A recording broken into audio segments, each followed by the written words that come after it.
So how did you and he meet?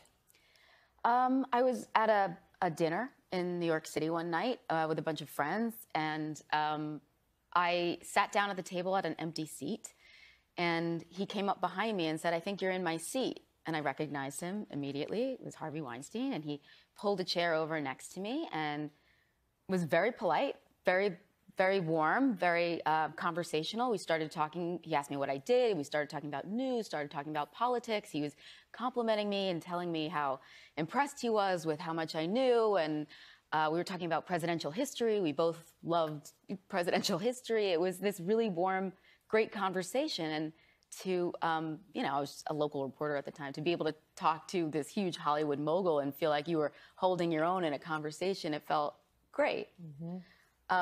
You wound up going to a second location, a bar/restaurant. Yeah. And he asked you to go on a tour of the restaurant with him. Is that what happened? Yeah, we were all sitting around at the table, and he said, I'm one of the owners of this restaurant. Have you ever seen the downstairs? There's a whole restaurant downstairs, and there's I'll take you through the kitchen. I'll show you where everything is. Okay. I thought a restaurant kitchen, there'd be people cooking and moving and things happening. And as soon as we got downstairs, that was not what it was. There was two guys sweeping up.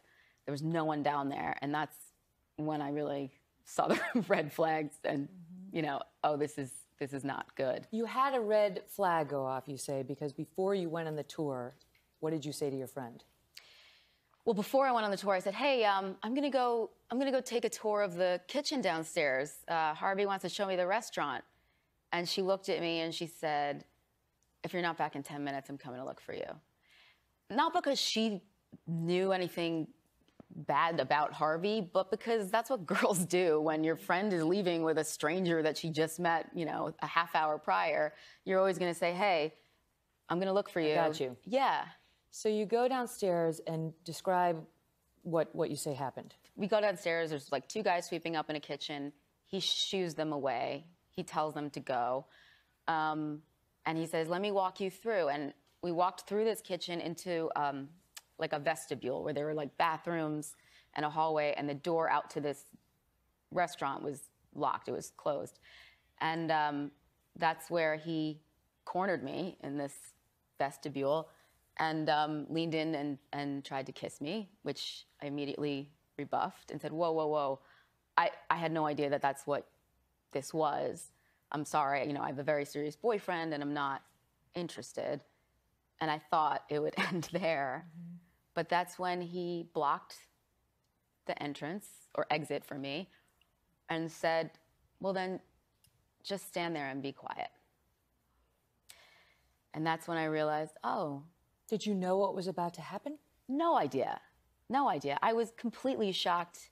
And yet, what is going to happen? Like, stand up and stand there and be quiet. I had no idea what was going to happen. And it happened very quickly. And he immediately exposed himself and, began pleasuring himself. And I just stood there dumbfounded. What are you thinking in this moment? I was so shocked. I could not believe what I was witnessing. Could not believe what I was witnessing. It was disgusting and kind of pathetic, really, to stand there and look at this man, But more than the disgusting act itself, which, of course, was gross, the demeaning part of it all, that just, 20 minutes earlier, he was having this great conversation with me, and I felt so great and flattered by it, and then stand there and be quiet just a few minutes later just negated any warm feelings I had, and I realized, oh, that's what this was all about. When he was done, you say he finished. When he was done, were there words exchanged? He finished, and I said, "Can I go now?"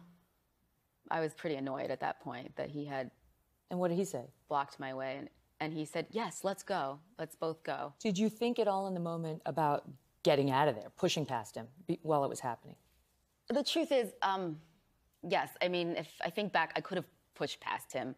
I mean, he's a large man, and so he was blocking the entrance. But, I mean, I think if my life was threatened, I absolutely would have been able to fight my way out. But the shock of what I was watching just kind of makes you frozen. How long did it last? I remember it being relatively quickly. I don't remember it going on that long. I was surprised, I was like thinking that I should go. I don't know what to do. There's much more to discuss with you, including what you decided to do thereafter, because I know you told friends. You say you told friends.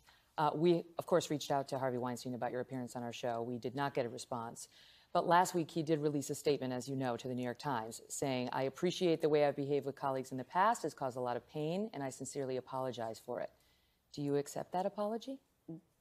That apology was the final straw for me. And so when I was, contacted by a reporter, that's when I said, oh, no, enough is enough with this guy. There was no remorse. There was no even acknowledgement of the type of behavior that was going on. I mean, if he did this with me, who's just a stranger who is not an actress in Hollywood and doesn't need anything from him, I can only imagine how many other women something like this has happened to. And we should mention that it was Yashar Ali of Huffington Post who first broke the news of your report. Harvey's attorney says that the New York Times story is saturated with false and defamatory statements. What did you think when you saw the Times report? I can't speak for the women. I don't know what happened to them, but in my opinion, I absolutely believe all of their stories. All of their stories.